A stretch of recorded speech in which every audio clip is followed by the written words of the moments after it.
All right, y'all. We're about to get into it. That's enough of y'all in here for me. Come on in.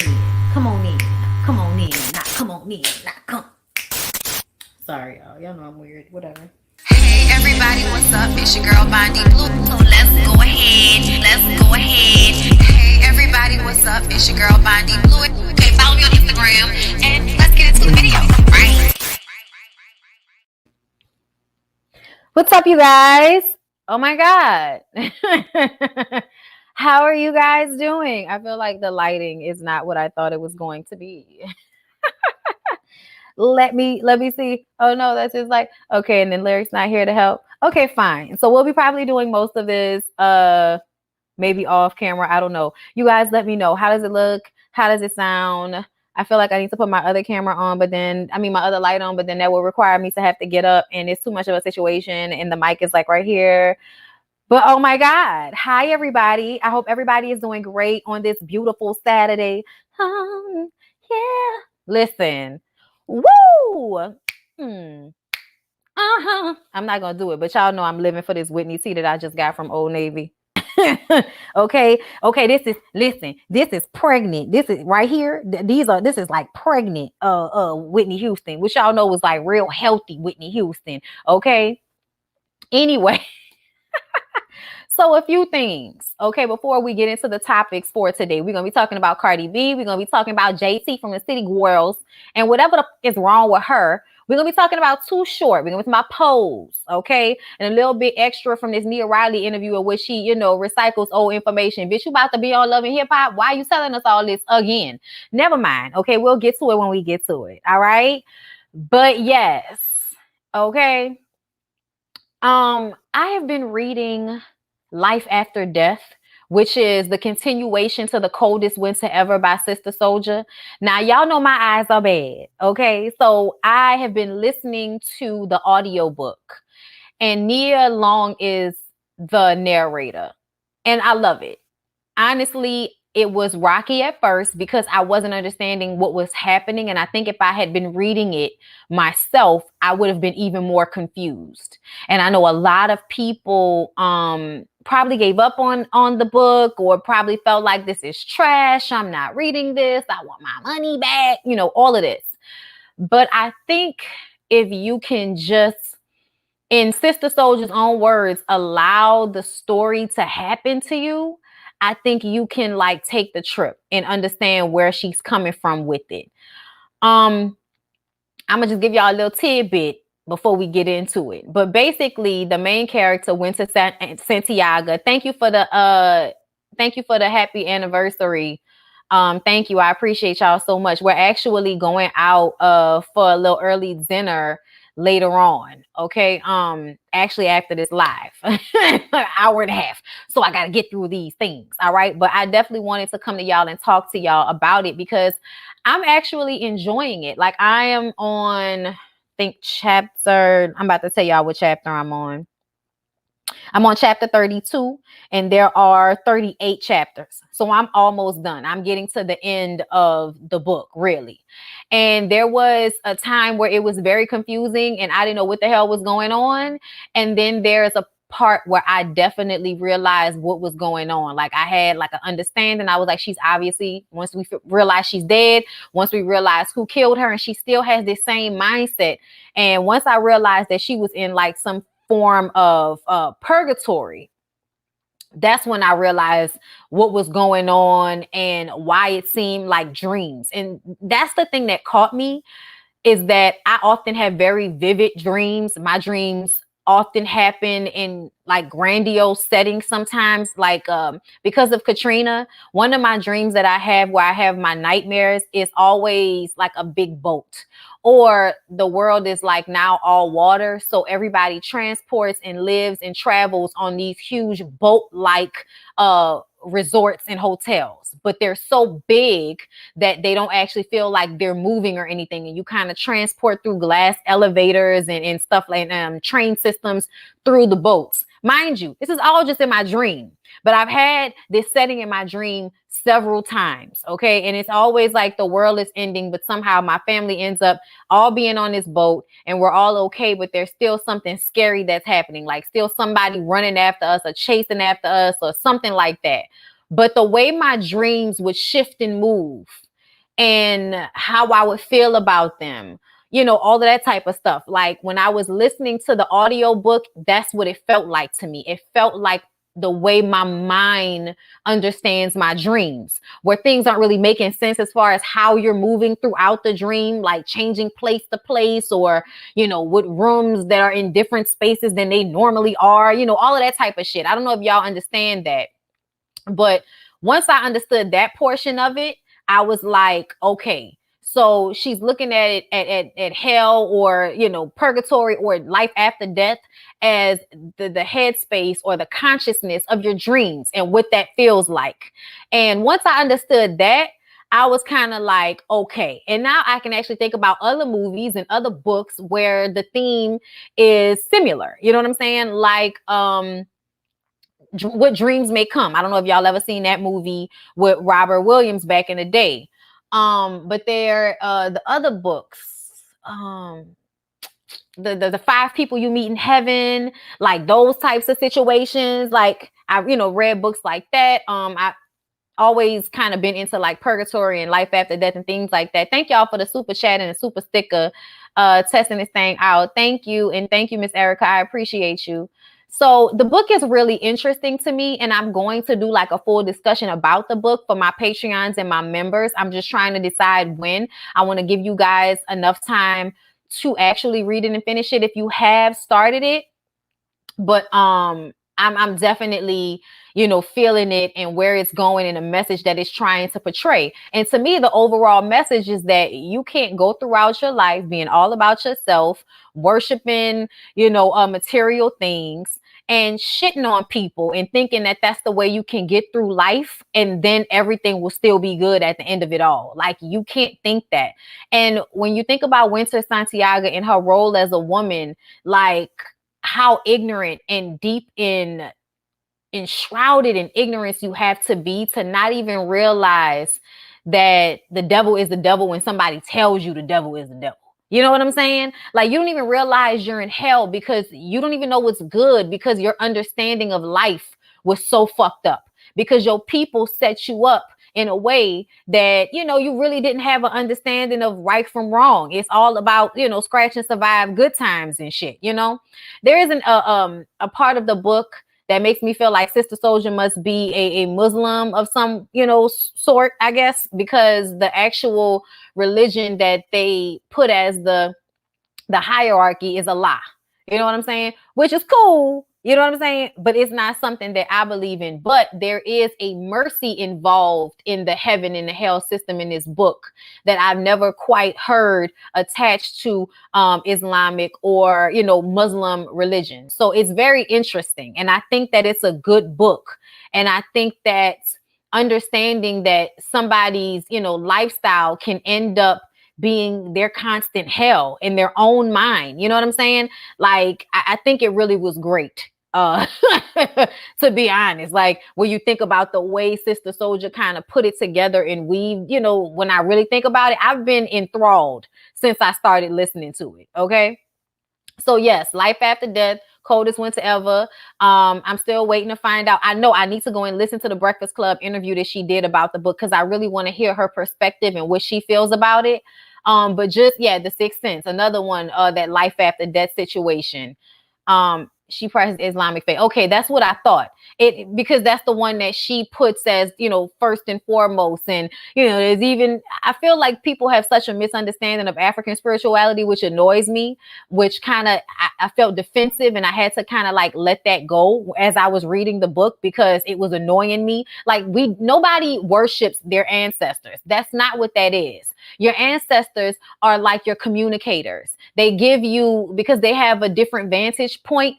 Your connection with them is your connection to self, connection to God, and connection to, your overall bloodline in this world, and how that services you in the spiritual world as well as in the real world. But nobody worships their ancestors. So when people say that shit, when they talk about African spirituality, it kind of annoys me because I'm like, yeah, you don't I don't know what I'm talking about when it comes to yours, but you obviously don't know what you're talking about when it comes to mine. If you think that people actually worship their ancestors, that's not what we do. But anyway, another topic for another time, but still very, very good book. And I'm into it. Okay. And I just want to make sure that I tapped into that before we got into the next topic. Thank you. I appreciate that. I'm really enjoying it though. So I hope that I will see some of y'all when I do decide to talk about it in full video form with my members and my Patreons. Also, members and Patreons, I'm going to be giving out because I made new gear. I don't know if y'all know, but I made new gear with my photography, and that's what I'm starting to do, like kind of play around with my photography and different stuff to put it on art and put it on clothing and stuff like that to sell through Teespring. So I hope you guys like it and you check it out. It might be around the screen somewhere. If not, the link to Teespring is down below in the description box. And if you follow me on Instagram, it is now in my link tree. So if you go to my bio, you can go directly to my boutique and see my new merch. Thank you. I'm glad you liked it. I actually was sitting here working on it last night. Like I was just like, I get in a zone about things like, oh, that would look dope. And I just start playing around with it. And that's kind of how that happened. So it's like a creativity about it that I really enjoy, and having something that I can, put right out to you guys, that you guys can purchase, that you guys can like and feel or whatever. Like, I'm here for that. So yay. All right. So now that we talked about all of that, y'all, let's get into Cardi B. All right. So Cardi B came out with a doll. This is the doll. The doll looks like her. I don't know how I feel about this doll. It looks like a brat doll. Why do the dolls have these weird proportions? Why does the doll's hair look like that outside of the little hat? Okay, there's a whole bunch of little questions that I have about the doll. But let's read what Gossip is saying. So, some Cardi B fans aren't as excited as the rapper about her new business venture. Cardi has already expressed the fact that she can't tweet anything without being bombarded with messages in regards to dropping new music, and that bothers her. Yeah, I don't like when people tell me what to do either. And I don't like when I'm working on one thing and I'm excited about that and y'all like, oh, fuck that. Let's talk about this. Where is this? Yeah, that can sometimes, make you feel a way. And if people would actually think about those things in terms of, what that feels like to them, like how would you like to be excited about something you're doing and then people are always talking about something else and not about what you're actually coming to them about? You would feel like, well, damn, y'all don't give a fuck about what I got going on. Y'all only care about what y'all want from me. And that's an exhausting feeling. Okay, so I get that. The other day when she simply tries to compliment Lizzo on a recent photo shoot, her replies were filled with questions about working with the artist, to which Cardi was like, leave me alone. Okay, like, leave me alone. So she comes out with this doll, right? New business venture. And people on her Twitter basically went off about it. Okay, to the point that she had to, deactivate it for a little while. But she teamed up with Real Women Are, a new and exclusive doll brand, to release the figurine. The brand draws inspiration behind creating dolls that depict diversity and impactful women of color. In a statement, Cardi expressed her excitement for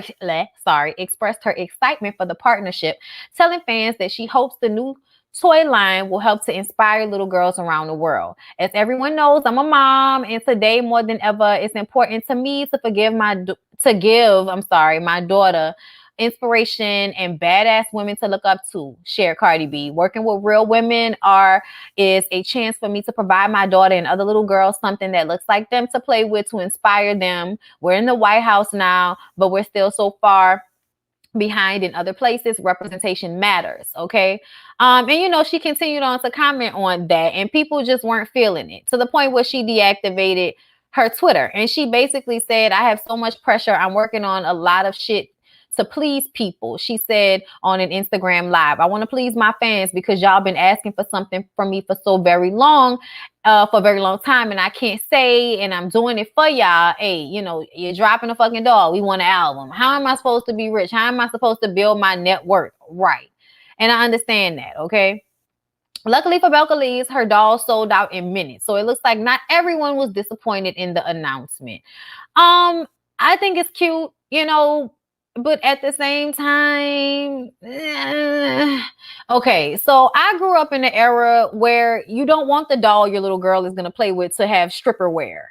You know what I'm saying? But at the same time, I feel like this is what everybody's wearing, and people go with what's popping and what's cute and what they like. Thank you for becoming a member, Cheekbones Galore. Appreciate you. Those dolls don't fit her brand either. She doesn't make music for kids. So what do they have to go to in reference to her? I understand that. I don't like the doll, but I don't think there's anything wrong with her having a doll. Okay. I think that's easy for people to say, that she needs to get a attitude like Rihanna. Rihanna's been doing this for much longer. Rihanna was doing this before y'all had a chance to, tweet her and tell her how y'all felt about every damn thing. You know what I'm saying? Like, I think Umbrella came out before social media hit as hard as it does these days. You know what I'm saying? Yeah, I mean, the doll has like, the heels that the doll has on kind of look like stripper boots. She has on this short skirt. And little girls are going to play with this. And it's not like I mind little girls seeing how Cardi B dresses or looking up to her for that matter. That does not bother me, because young girls are going to grow into women who wear what they want to wear any fucking way. But there's a part of me that just wants people to be careful, because I don't like over-sexualizing young Black girls. I don't like over-sexualizing little Black girls. And I sometimes feel like when we put dolls like this that look like grown women in front of them, that teaches them to over-sexualize themselves. And the world already does that. You know what I'm saying? But at the same time, I feel like women should have control of their agency. And if that means at a child's age that you have to have an understanding that, hey, if you want to wear a short skirt, wear a short skirt. Nobody has a right to touch you or disrespect you because you want to wear a short skirt. Fuck out of here. Okay. So I go back and forth in my mind about what that means and what that looks like. And I do feel like representation is important, but this is not the same thing as when Brandy came out with her little doll and all of that. You know what I'm saying? Even though I don't think Brandy was making music for kids, she was a kid making music. So, there it is. But yeah, y'all, I don't know if I feel like the doll doesn't fit her brand, because I feel like it's a figurine of herself. Why wouldn't you come out with a figurine of yourself? You know what I'm saying? Kids listen to her anyway. It doesn't matter if she's not geared towards kids. Kids still listen to her. You know what I'm saying? Thank you so much for becoming a member, Miss Lovely Abina. I appreciate that. You cannot rush creativity. That's another thing. I'm tired of people doing that. Leave people alone. I've never wanted to look like a doll ever. It's a damn toy. They have pageant Barbies, baby alives and everything. Why would a little girl need to be concerned with mothering? Because that is what they're preparing you for. Dolls are little figurines of adults. I don't know if people realize this, which is why I never understood why people made a big deal about boys playing with dolls. They're little people to them. They're little representations of adults to them that they can play with. Yes, it's a toy, but it looks like an adult to them. So your mind is going to, as a child, draw that correlation at some point. Destiny's Child had dolls. Like, everybody had dolls when we were growing up in the 90s, like little figurines of themselves. So this is not like a bad thing to me, but I just, I'm old school a little bit. So I kind of go back and forth in my mind about what certain images mean to kids versus, how we perceive them as adults and what we feel like is okay for adults. You know what I'm saying? When we're putting something out for kids. Okay. So that's all. But I'm not mad at her for having the doll. And I also feel like if it's sold out, that means there's a market, which means make your money. Okay, make your money. Okay. So yeah, y'all. I just don't understand why she always has to deactivate Twitter. But if that's what you have to do in order to like not be on that shit, I'm not mad at you. Y'all, let's do a little update on Soulja Boy. Tell them, shall we? We've been talking about Nia Riley and Soulja Boy. I talked about them in my last Bondi Blue show. Nia did an interview. I don't know why we still talking about these people because it's not like we really care. But I do feel like Soulja Boy has a pattern of violent behavior against women, and I'm tired of people acting like it's not happening. I'm going to just say that. I'm really tired. So the last time we talked about when Nia said that Soulja Boy kicked her in the stomach while she was pregnant. She lost the baby. We talked about that. This time, Nia Riley is explaining in further detail what she experienced during her tumultuous 6-year relationship with Soulja Boy. Just after she accused the Crank Dat rapper of allegedly kicking her while she was 13 weeks pregnant, she has now said he also allegedly held a gun to her head. Now, from what I understand, that was what got them kicked off of Love and Hip Hop because that happened when they were taping for the show. Nia Riley explained in her interview with Tasha K, I wanted to leave. I was trying to leave. I had pepper sprayed him one day really bad. He tried to take a shower and it effed him up really bad. I want to say it was the same day he had charged at me. So I pepper sprayed him. I had it under my pillow. Child looked like, that was something she was used to, him coming at her while she laying in the bed. She said he allegedly pointed the gun at her head as she tried to leave their home. His barber came after our whole little incident. So I said, I know this nigga's haircuts take like an hour. I'm trying to make sure he couldn't see me from certain mirrors. And I packed my bag. It's a crazy situation to try and get out of. So I was just sitting there watching. He hadn't moved. He didn't get up for nothing. I got up, got my bag. I walked downstairs. I felt him press the gun against the back of my head. And I just sat down. I sat on the steps for a couple of hours and he was sitting behind me. He had friends there that would sit there and watch him. Nobody ever said anything. It was just crazy. It was something that was private and just us if we were home. But if his friends were there, he didn't care. They didn't do anything. No one did anything. I won't say they all enable each other, but that's how it feels. Child, they definitely all enable each other. And it's just like Bow Wow and everybody else that has their group of hanger-on homeboys that are only there because this is their way to access, because they have no other way to access it. They don't have the jobs or the talent or the purview or whatever the fuck to do it for themselves. So that they hang on to these men, and these men are trash and they know it. They probably trash too. And they don't do anything to stop each other from making the mistakes. They let each other basically, implode. Because eventually Soulja Boy is going to ruin himself if he hasn't done it already. Nia Riley and Soulja Boy dated from 2013 to 2019. Earlier this year, a former assistant accused him of sexually assaulting her on several occasions. Thank you, Octavia Robertson, for becoming a Patreon. I appreciate it. And holding her against her will. Nia Riley said of the accusations, I hate the joke sometimes. It's not a funny situation. There are people coming out saying he's done this and that, and people don't believe it. Believe it, because it's going to keep happening, and I don't think that's fair. It's not even just him. Anytime a guy is put on blast for doing something like this, I don't think it's taken seriously. I don't either, Nia, which is why I continue to talk about him specifically, because I've seen it myself and people continue to act like it's not happening, and that annoys me. Okay. But yeah, she went on to say it's just not fair. Their victims are turned into villains, where y'all make the girls out to be the bad guy for saying something like they snitching and shit because they talking about the abuse that somebody has put them through.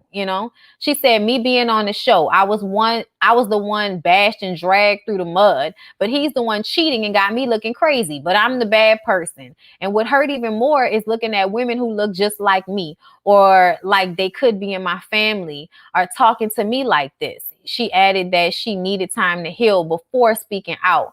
There was no support for me. I've been silent to myself for a long time, but I needed my moment to heal, and I'm there. I'm glad for her.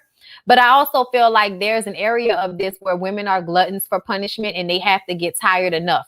They have to say enough is enough, because so often people in their lives are there. You say nobody is there, but somebody was there. You could have called your daddy. You could have called anybody to come and save you from this situation, but it wasn't until your mind was made up that you decided enough was enough. to me. And that's usually how it is. And that's unfortunate because, you know, it goes on for way too long. Women have such a high threshold for pain that they'll go through anything for a man. As long as he's making them feel good, sometimes they'll keep going back like some type of drug. But yeah, y'all, let's move on from there. But I definitely wanted to, like, you know, comment about that. I'm glad you caught my live too, Gary. What's my next one, y'all? My next one is Pose. Okay, so y'all, they said Pose is coming to an end, y'all. I'm so very, very upset. Okay, Pose will come back in May, I believe, and that will be its third and final season, which worries me. I'm not even gonna lie, it worries me because who y'all gonna kill off? I'm just saying. There are a few people on this show with HIV or AIDS at this point. At this point, and now we coming back for the last one. How is Pose colorist, honey? Make that make sense. Make that make sense, because there are some beautiful dark complected people on the show. So I don't, and in, you know, main cast roles. So I don't know what you mean by that. Yeah, Blanca seemed real weak the last episode. People need to realize. Oh yeah, y'all still talking about some other stuff. Yes. I actually just did my review for Bell Collective. I just haven't edited and put it up yet. I just have to record Growing Up Hip Hop, and I'm done recording for the day, child. And I'll do Love and Marriage Huntsville tomorrow morning, probably. It depends on how I'm feeling, because I might go live after the episode tonight. It just really, you know, how drunk I am when I get home. You know what I'm saying? That's really what it might be about. You know what I'm saying? But yeah, y'all, I love Pose. Y'all know I review Pose. I have reviewed Pose. There, you know, are reviews and reviews of Pose that I have done on my channel. So y'all should check them out if y'all haven't already. I'm sad. Thank you, Aaliyah, for becoming a Patreon. I appreciate you. I'm mad they ended it, but I'm just so not excited about who they're gonna kill off, because I know they're gonna kill off somebody. You know what I'm saying? Nothing happened to Girlfriends. I just haven't had a chance to get back to it because I am now reviewing so many shows. I started reviewing Girlfriends and other. I got to get back on Lovecraft Country. I was reviewing those things because I had, like, you know, space. But now I have videos, you know, and shows coming on Mondays, on Tuesdays, on Wednesdays, on Thursdays, on Fridays, on Saturday. I have a show that comes on every day that I review. So I really don't have time to go back for the other ones just yet, but I will. Okay, I promise that I will. Yes, thank you, Asia, for the super chat. And thank you. What you say? I don't have a join button. How do I know if I'm a member already? I don't have a symbol next to my name. Someone in the chat, let me know, please. Okay, so you're not a member because I don't see the little symbol next to your, well, it don't show up right here for me. I thought it did. No, yeah, it shows up. You're not a member. It don't show up on here. Are you a Patreon? You have had to go over to Patreon and sign up over there. I fell asleep on YouTube and woke up to this live. So here, thank you, Zevin. I appreciate you, love. But yeah, somebody help her out in the chat, please, with that. But you have to have either a member subscription or a Patreon subscription. If you don't see the join button on my homepage or around the screen anywhere, then you can check down below description box, hit the Patreon link, and you can become a Patreon. You can dictate how much you give over there as well. I'm not going to do a full review of Coming to America, but I thoroughly enjoyed it. I think it was full of nostalgia and good moments and smiles and just, you know, a good feel movie. They weren't trying to break, you know, the first one. They weren't trying to, like, top it. It was really just to have an appreciation for the old one and make people feel good. I enjoyed it. Thank you, Miriam Maiden, for becoming a member. I appreciate it so much. I will definitely put out new links to my Discord, you guys, so that y'all can make sure y'all join the Discord. No, I am not going to review T.S. Madison's reality show. I don't have time to add another show, but I definitely want to check the show out. I just haven't had a chance to yet. Child, I'm barely on my shows right now. But yeah, I really did enjoy Coming to America too, but I didn't watch it to review it. I just watched it to enjoy it. I love the costumage because it was Ruth Carter. Ruth Carter has done, like, most of my favorite movies. What's Love Got to Do with It? The 5 Heartbeats. She did Black Panther. She did a lot of Spike Lee joints, including School Days and stuff like that for the costumage. So anything that's pro-Black, anything that's a timepiece, anything that is, you know, with the African and embroidery and beadery and just like the garb and the costumage, like Ruth Carter is always like my favorite person. And like one of the only Black costume artists out there and designers who's so well known and has done so much work over the years. So shout out to Ruth Carter, because that was like one of my favorite things.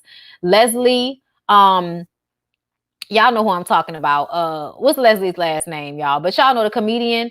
Her looks for Coming to America 2 were impeccable. Like once they got to Africa and they started, you know, putting her in all of like the African garb and the dresses, it was just beautiful. The hair choices that they made. Leslie Jones, thank you. Leslie Jones looked amazing and I loved it. Thank you, Crystal Girl. You know I love you. Thank you. Will I be watching Janet Jackson's upcoming documentary? Probably. I'm a Janet Jackson fan, so I probably will. Yeah, I really enjoyed Coming to America, so y'all should check it out if y'all haven't, because I smiled the whole time. Membership. If you have an iPhone, open YouTube and Safari and use desktop version. Okay, so that might be an issue that some of y'all are having. All right, so let's talk about this last topic, you guys, which is Too Short stands up for Lori Harvey. Y'all, I saw an interview with Too Short where he basically talked about how, you know, because out there in the Bay Area, in LA and all of that, they really love them some racially ambiguous bitches, okay? They love them a good Asian Black mix, bitch. They love them a good Indian Black girl mix. They love them the girls that look like Lori Harvey. Now, Lori Harvey's parents both are Black, I believe, but still, we all know that Lori Harvey is like, you know, one of those girls that those dudes tend to like, you know, because they do look like they may be something other than. This is actually not my last topic, y'all. We got to talk about JT from the City Girls. I forgot about that because I don't have a tab up here, but it's in my Instagram. We got to talk about that. But yes, so the reason why I said that is because I feel like Too Short, we knew you was going to defend somebody like Lori Harvey, okay? Thank you, Asia. Okay, look, up in your Patreon. Thank you, girl. I appreciate that. $7. $7? That's a lot of money. Thank you. So, rapper Too Short is Team Lori Harvey after Boosie had a few words for her dating life. Y'all know I didn't already read dehydrated ass Boosie for filth. I don't really have much to say about him. But earlier this week, Boosie reacted to news that Lori, who has previously been linked to Trey, Diddy, Future, and Michael B. Jordan, is dating Michael B. Jordan. He said during an interview with Vlad, I think we need to stop giving women the power with situations like this. You know, that ignorant shit that he said that doesn't make sense in the world that we live in. But Too Short, okay, first of all, it seemed like Boosie has continued to speak about Lori Harvey and double down on those comments on Instagram, and I really don't give a shit what he said. Too Short chimed in and said, I think if you're like a ball player and your kid grows up around that environment, maybe that kid might grow up to like ball players. I don't know. If you raise a kid around the entertainment industry, that's usually what is appealing to you. I get the part about not dating out of popular circles because she has a really popular father, and anybody that's not, in comparison to that, is like she can't really get her own man to stand up to her daddy status. That's my opinion. He went on to say, but I think that I live in LA now, and I done lived in Atlanta for multiple years. I done spent time in New Orleans, Las Vegas. I done lived in Vegas for years, 10 years. I'm from the Bay. I can tell y'all, when you a baller, when you a player, when the females love you to death, it ain't really like just because a female is beautiful. That's the reason why everybody wants her, because it's a whole lot of beautiful chicks out here that can't get that lineup of celebrity boyfriends or rich boyfriends or whoever she wished to have in her list of men, he suggested. It has a lot to do with who you are as a person. So maybe she's a really great person to be with. Maybe she's really smart, fun lover, or something about her that's amazing that makes all these guys want her. If you're man enough to finally go, I want to keep her, the one that everybody wanted, then you keep her. Okay, so Too Short is making sense, right? But there's a part of me that feels like the only reason why Too Short said that is because of how he feels about the way Lori looks. If Lori looked like, you know, a darker complected, you know, less Tweety Bird looking ass bitch, would you feel that way? Or would you feel like Boosie feels? Like, you know, are you out here being a hoe because you dating all over the place? even though I agree, the reason why Lori Harvey dates a whole bunch of celebrities because that's the world she lives in. Who she's supposed to date? The mailman, bitch? Who she's supposed to date? The dude that worked down at the post office? She don't know them. Like, she's gonna date what she's around, and she's a celebrity's kid, so she parties and she goes to events with other celebrities' kids and all of that. So that's who she's going to date. That's what makes sense, and that's who she should be dating. People who she feels like are on her level and can give her what she wants out of this world. Like, I'm never gonna be mad about that. That's stupid. Okay. Y'all men, y'all want to be able to have beautiful women and all of that, but let's also not act like y'all be giving a shit about these women's attitudes and how they feel about themselves. And maybe she's a really great girl, we have a good time. No. A lot of the times is how pretty, how quiet, how malleable is she? How can I control her mind? How can I make her do what I want her to do? You know what I'm saying? So like, I don't know how, like you said, Too Short is a colorist at the end of the day. And even though he might have said the right thing in that moment, I often feel like the only reason he feels that way is because he's attracted to her. Because if she looked different and he wasn't as attracted to her, then he would not have had those same good feelings about her that he did. Okay. And Boosie, I want Boosie to like go make a song.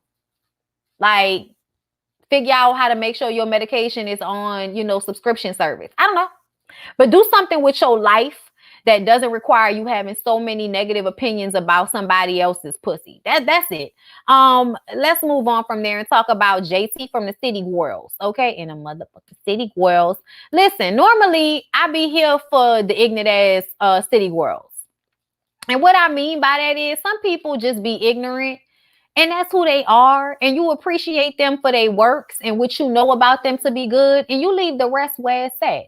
Shout out to Nola Media _ okay, a local blog, and they'll post a good key.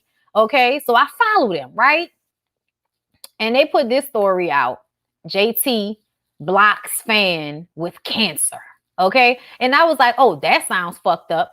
And I thought it was fucked up. And I also understood in a way where JT was coming from, because people are always trying to like pull on your heartstrings and get you to support them by telling people about their GoFundMes. People do that shit to me all the time.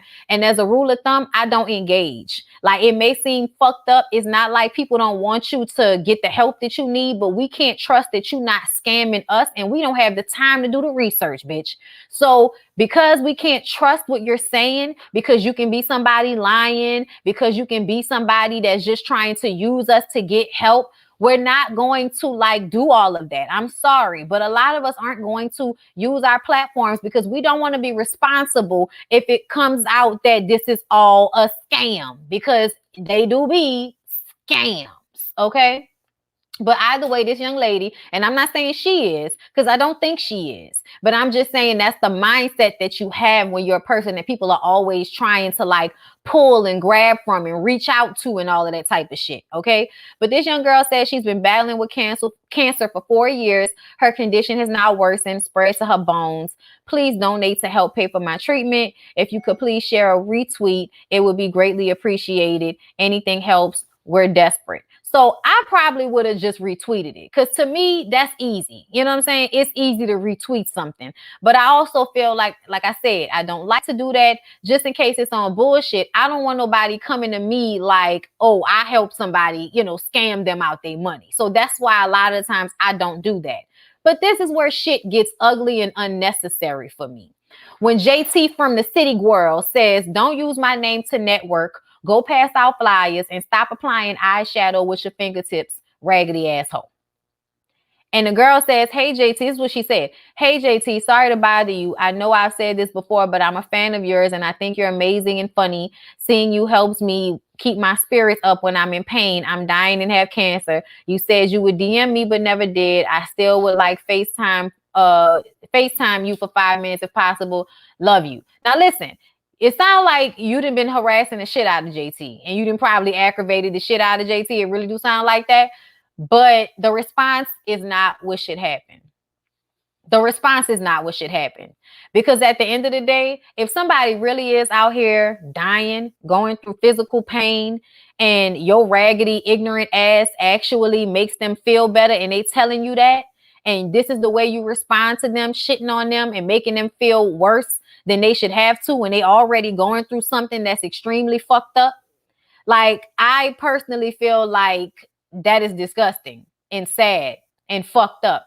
And you better hope that you never get in a situation where you need from people, or where your daughter or your kid or your family member or somebody you love is going through this type of pain or ailments, because you would like to hope that people wouldn't be so fucked up and so rude and so terrible as to say something like this to somebody unnecessarily.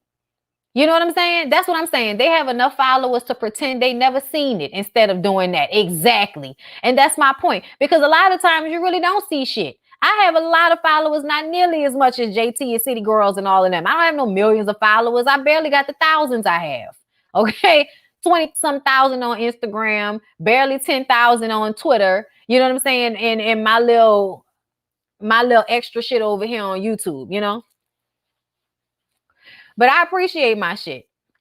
And I would never treat nobody like this. You know what I'm saying? Because I just kind of feel like at the end of the day, you never know what people are going through. And I never want to be a part of anybody's pain or making nobody feel worse than they had to, especially if they look up to me and I give them some source of, you know, relief. Why would you do this?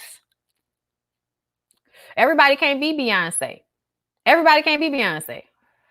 Beyonce did a whole tribute to that little girl that just died of cancer. I didn't even know about the little girl. I didn't know who she was.